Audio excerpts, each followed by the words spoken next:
entering one little piece of that molder line data into TEISS.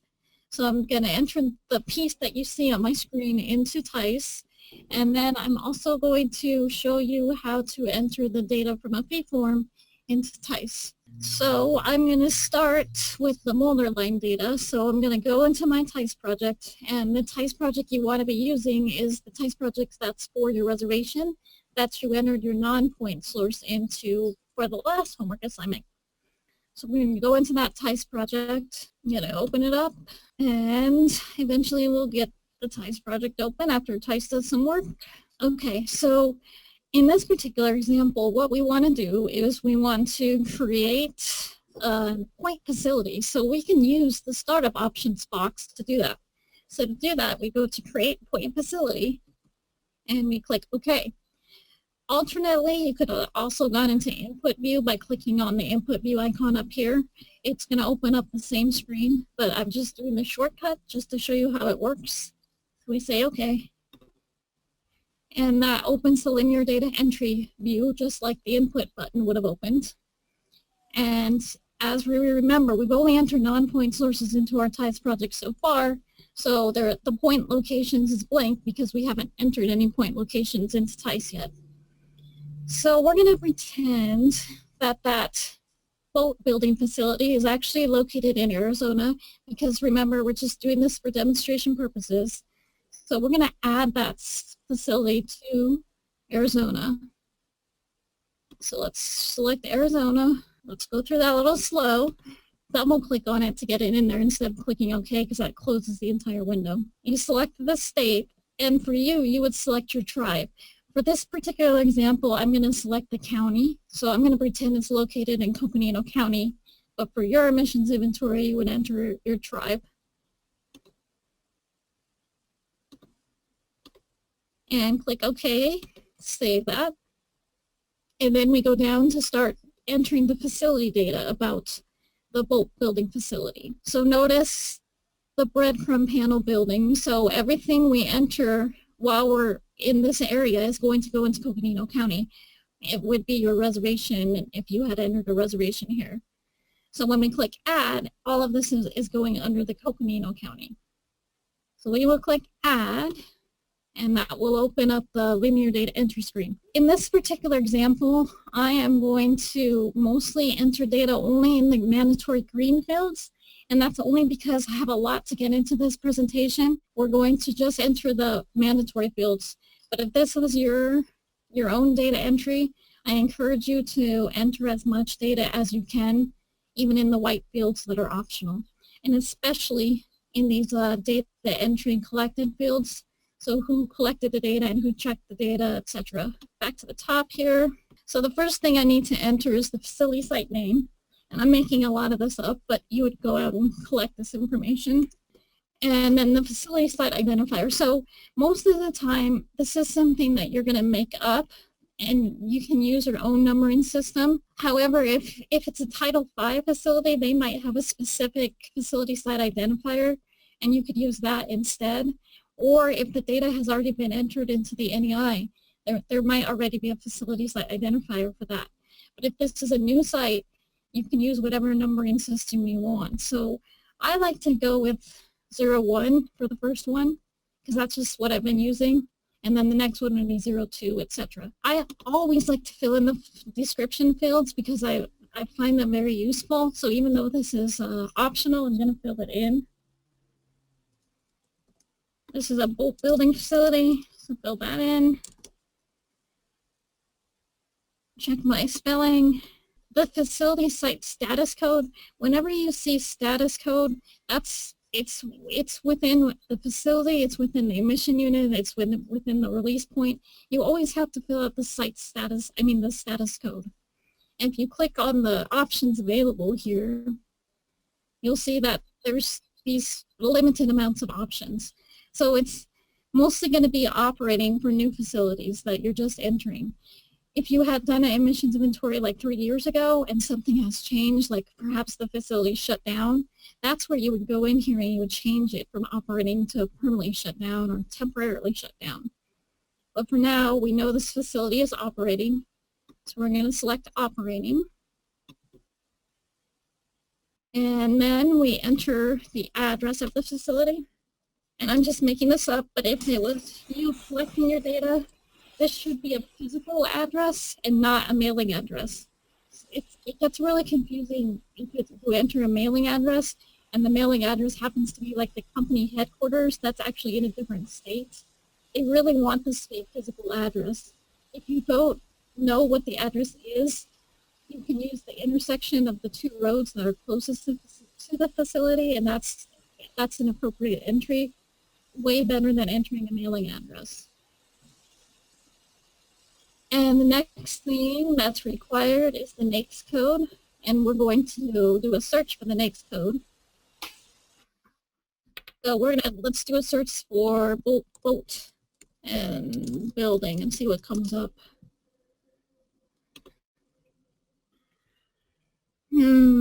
Construction of buildings, no. Oh, here's one, ship and boat building.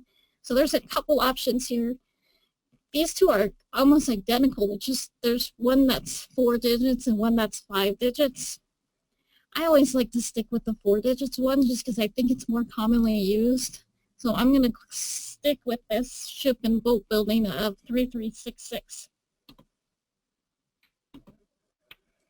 The latitude and longitude, so this is something that perhaps you go out to the site and you collect with your GPS, or you get this from your fee form, or perhaps you use internet maps to determine the latitude and longitude. The one I really like to use is iTouch Maps. I think that's the best one for determining latitude and longitude. I'm going to enter my value that I made up. Here's something interesting. So the coordinates here are in decimals, degrees, and seconds. If you happen to collect your data in decimal degrees, you can switch this. So this button here switches it to decimal degrees. So if you do that, you can enter the decimal degrees. You don't have to go out and convert it. Enter it in degrees, minutes, seconds, because that's how I collected the data. And we'll scroll down, see if there's anything else required. And that looks like about it. So what do we have to do here? We have to click OK. Because if we click the red X, remember, that's not going to save anything. And all the stuff we just entered, we'd have to re-enter. So make sure you click OK when you're doing data entry. The next thing, so we're just going down this line. So the next thing that we want to enter is the release point. So when we click on it, notice the breadcrumb panel. So every single release point we enter here is going under the boat builders. So let's add the release point.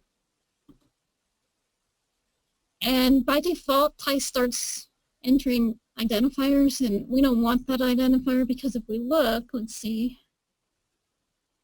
if we look at our slide here, the release point is SV4. So we don't want the default that TEISS put in, so we're going to change that. And we're going to do SV4. I know in the slide it says SV number 4. I don't like using too many special characters for identifiers because I think it causes problems. So I like to keep it straight and just enter the text and the number. Again, like I said, for the facility status code, every time you enter pretty much anything with a facility into TEISS, you're going to have to enter the status code. This is operating. So again, there's 3. Well, this one actually has less options. There's just the 3 options. But if this had changed, maybe this release point shut down, then later on you would change that to permanently shut down. But for now, this is an operating release point, so we select that. And the way to select it here is a little bit confusing because there's no OK button, is double clicking. If you see it's highlighted, and then if you double click on it, that puts it into the box. Release point type code, this is where you assign if it's a fugitive release point or if it's a non-fugitive. So let's see what our options are here. So here's fugitive, and then everything under it, remember you're going to have to enter the coordinates and the parameters for that particular release point. So I'm going to say that, okay, I went to the site and I did a site visit and we walked around and we looked at the different release points and we measured them out. And I talked to the facility people and they told me all of this information. So I'm going to enter this as a downward facing vent. And this is all optional until we get to the stack parameters. So notice here we have the option of entering the data in English units or in metric units. Make sure you enter them in the right spots. So when I talked to the facility people, they told me all of this information. So I'm going to enter that. Let's see what I have on my little notebook that I went and collected data with. I have a stack measure of, wait, I think I entered that wrong. I did. So double check your notes. 25 feet up. And then my diameter was 2.5 feet. And notice here we have an exit gas velocity and an exit gas flow rate, and they're both green. This is actually a little bit misleading. You only have to enter one of these. You don't have to enter both of them. So I know the facility manager told me the velocity, so I'm going to enter that. That's 12 feet per second. And like I said, we don't have to enter the flow rate. The temperature is about the same as it's inside the facility since it's a vent, so it's 75 degrees. And then as you can see, as I entered those, TEISS did the conversions to the metric units. If I had entered them the opposite way, TEISS would have converted them to be one thing I want to enter here, description. You'll find this very useful if you keep entering the description. So I'm going to make sure I enter a description for this. And then click OK. The next thing is the emission unit. And as Melinda mentioned, that's the physical object or thing at the site that is responsible for the emissions. It's not the process, but it's the physical thing. So the physical thing at this particular facility, let's take a look at the slide. So we have 4 different emission unit listed here. Remember, the prefix EU indicates it's an emission unit. So the molder number 1 is the first one we're going to enter. So the molder is actually the physical unit. So let's enter the molder. So we click add. And again, TEISS is, what it does is it copies my previous entry, and you don't want to do that because we have unique identifiers that we want to add here. So let's take a look. Molder number 1 has an EU8. So let's enter EU8. This is an event. This is a molder. So the unit description is molder. And now we need to find the unit type code. So I'm going to click on the 3 buttons and do a search for the unit type code. And I'm going to do a search for molder and see what comes up. Search. Absolutely nothing came up. So let's try something a little less specific and see if we can get anything. Let's just try mold. Nothing. So let's go back to show all. So nothing came up. So let's just scroll through this list and see if there's anything that would work. And if there's nothing that really fits, there is the option of using this unclassified code, but use it sparingly. I mean, use it after you've looked at all of the other codes and nothing seems to work, because it's really a good idea in terms of how EPA uses the data if you can classify everything. But in this particular example, nothing else really works, so I'm going to use unclassified. So I'm going to select that one. And then unit status code, again, status code is always if the thing is operating or not. We know this unit is operating. So double click on it to get it into your linear data entry. Yeah, let's scroll down and see if there's anything else. Nothing else required. And we click OK.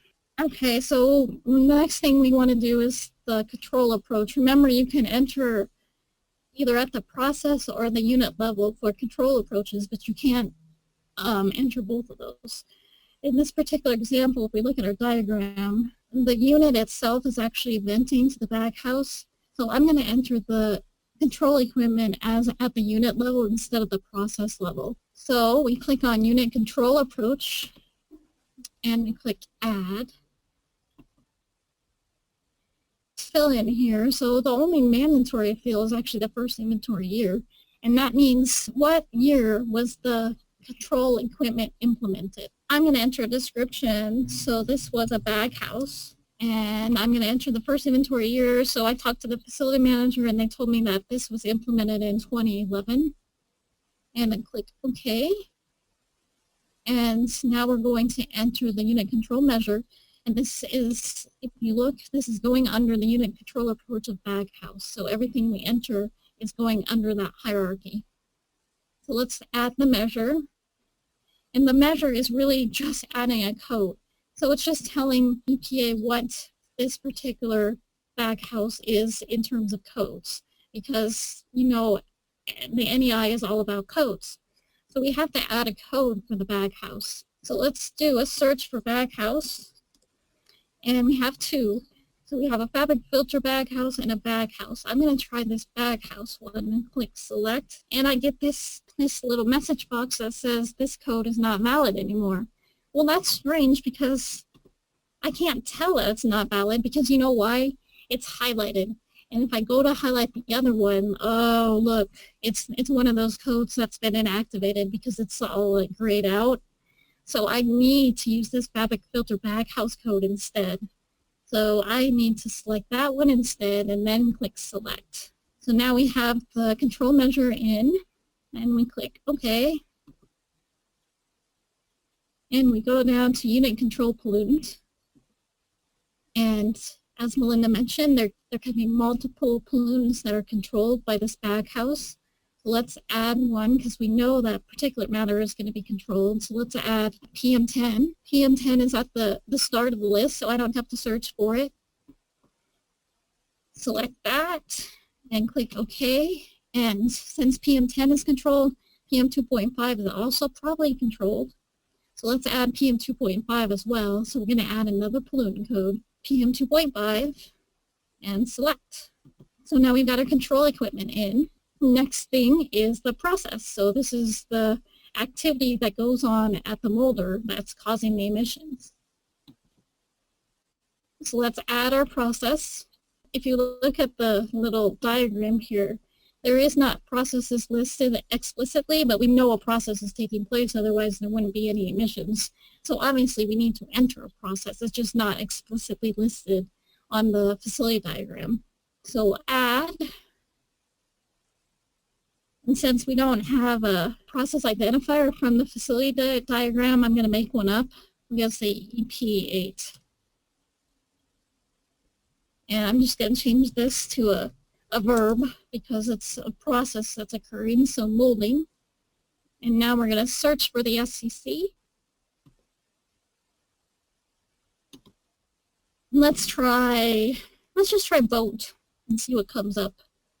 My little icon, my little binoculars icon is missing because of my font size.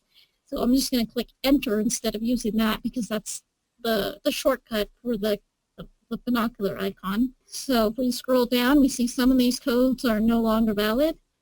We see these valid ones here, and they have to do specifically with boat manufacturing, so that's good. So let's scroll to the right and see the specifics on these. Wow, look at this. So we've got molding and lamination operations. Then we've got open contact molding. We've got closed molding. We've got a whole bunch of options here. Since I don't know much about the process that occurs, I'm going to select the most general instead of going specific, since I didn't get enough information from the facility manager about the specific process that occurred. But I encourage you to get as much specific data as you can. But if you can't, there's usually a more general option. So let's select molding and lamination operations and click OK. So good, we've got our SCC in, and I don't think there's anything else on the process level that we need to enter. And we click OK. And now release point apportionment. It's very easy to forget to enter this. It's really, really easy. But remember, you need to enter a release point apportionment for every single process, because if we go back to our little diagram, so let's look at, let's go back. So if we look at this, look how these are connected. So the release point apportionment is what marries the release point to the process. If that's not there, this is just floating out there, and there's no connection to the process. So there's no connection between the release point and the process, and it really causes a lot of problems when you try to submit that data to the NEI. So make sure you fill in the release point apportionment, because otherwise these are divorced, and that's not good. Let's fill that in. Let's click add. And let's take a look at let's go back. Let's take a look at that slide again. So let's go down. you'll see that this molder line it's emitting everything to the baghouse and then out to SV4. So we know that 100% of the emissions are going out to SV4 because there's no other lines that say that it goes to another release point identifier. And this is where it's really helpful because sometimes you forget what you call these things. In this particular example, not so much because you have your diagram to go back to, but sometimes you forget. And if you scroll to the right, you can see, oh yeah, the release point description, that makes sense, the molding line width. So if there's like multiple release points here, sometimes it can get confusing which one goes with what. So that's why I like to keep the description in there.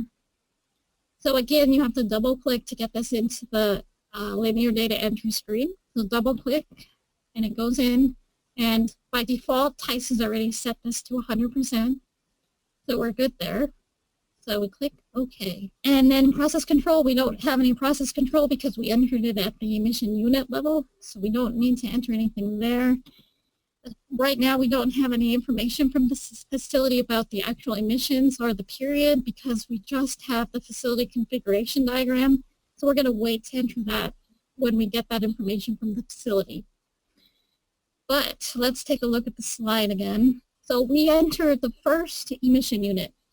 We need to enter these next emission units that are also located in the molder line.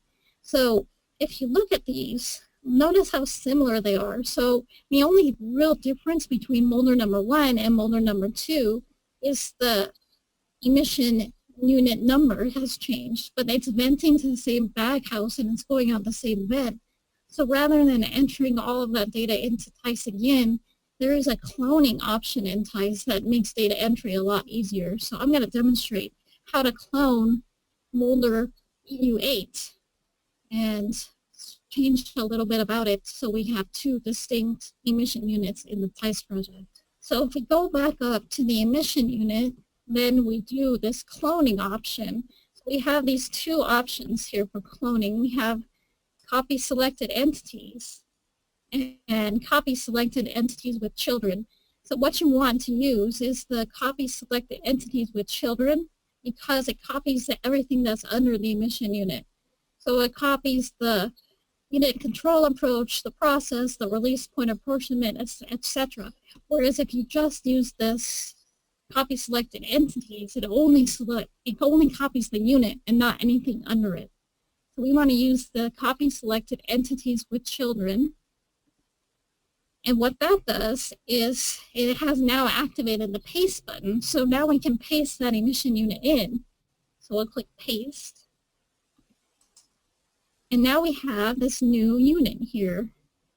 And what we want to do is we want to change the unit identifier from the default that TEISS assigned to EU9, because that's what the facility configuration diagram says for the emission unit. So we click Wiggle. When we do that, we click Edit. So you want to change something about that particular unit. You want to highlight it and then select Edit. And we change this to EU9. Everything else about this is what emission unit 8 was. There's nothing I want to change here. And we click OK. And now if we look, we can see that TEISS filled in this unit control for EU9 because we copied it from EU8. So let's look at that, make sure everything looks good. We don't need to change anything about it because we know that it bends to the same release point. This we might want to change. We might want to change the process identifier. So let's edit that and change it to EP9. So if you had entered reporting periods and actual emissions at the time you did the cloning, it would clone those reporting periods and those emissions as well. So you would need to go in and change those at that level because you wouldn't want the emission process 8 and the emission process 9 to have the same emissions if they did it. So that's something you would need to change as well. In our example, we didn't enter those yet.